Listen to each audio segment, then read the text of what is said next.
All right, Matt, thanks. Welcome back to College Park with Steve Helwagen of BuckNuts.com. Ohio State's defense, they will give, but they will take. They had some very poor defensive drives where Maryland went right down the field on them, but 4 interceptions in the game. They got into the backfield quite often. Joey Bosa was practically camped out there. So they're finding a way to live with this higher risk defense, I guess you could say, but also rewarding defense. Yeah, I think so, Jared.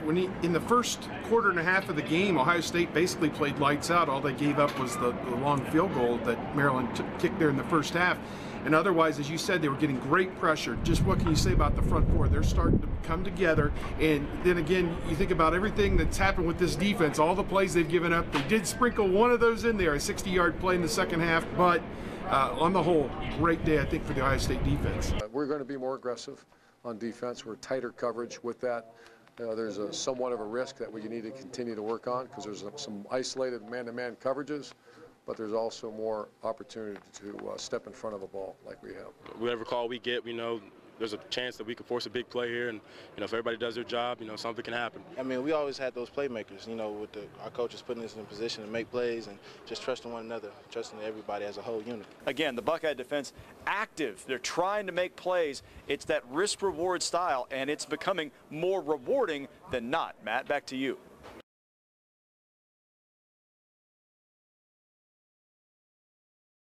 Okay, Matt, thank you. With Steve Helwagen of BuckNuts.com, the Buckeye offense is finding a lot of different people to get involved, not only receiving the football, running the ball, and it seems like they're providing too many threats for opposing defenses right now. That's a good point. When you think about all the different guys that Barrett can get the ball to, and one of the reporters after the game likened them to toys that JT Barrett can play with, and JT says, I'm going to play with all of them. They came out from the first series, established the run, I think all but 6 yards on the first series, 75 yards, 8 plays were on the ground, and it was another huge day for JT Barrett in the end. He's playing very well. I mean, the neat thing is we can still get better. The thing that's the guys playing around him are pretty good too right now, and there's a lot of confidence when you start rotating 6 receivers in there, and they're all quality guys. Confidence and trust with Coach Myers, how you practice and how you prepare for things. I mean, he definitely doesn't believe in game time players. I don't think anybody in this great game has ever played a perfect game, and he's a long ways from it, but I'm excited about the path that he's on, sure. 533 total yards of offense for Ohio State, and JT Barrett, you're looking at a guy that we didn't know he was going to be the starter at the beginning of the year. Now, if he continues at this pace, he could end up in the Heisman race. Another 4-touchdown, turnover-free day. He's just getting better. Matt, back to you.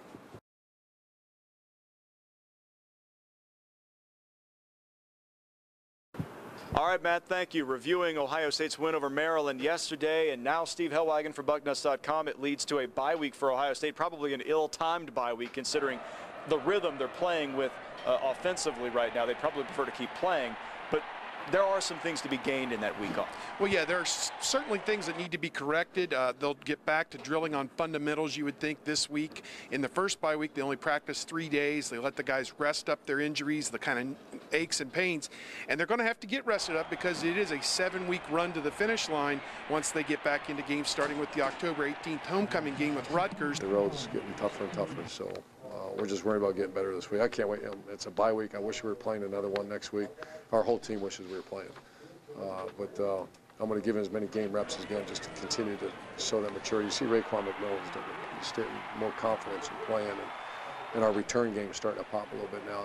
Dontre came out the other end of a punt return, so there's a lot of positive. I do wish we were playing this week, but just another week to get it all together, keep it rolling and get better. I mean, it's just like, what more can we do offensively?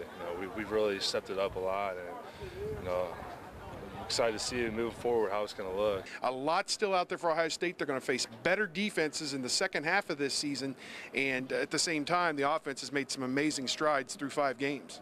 And clearly, Matt, the result of last night's game, Michigan State and Nebraska, the Spartans, they look awfully tough, and that date looms in the future for Ohio State, November 8th in East Lansing. Let's go back to you.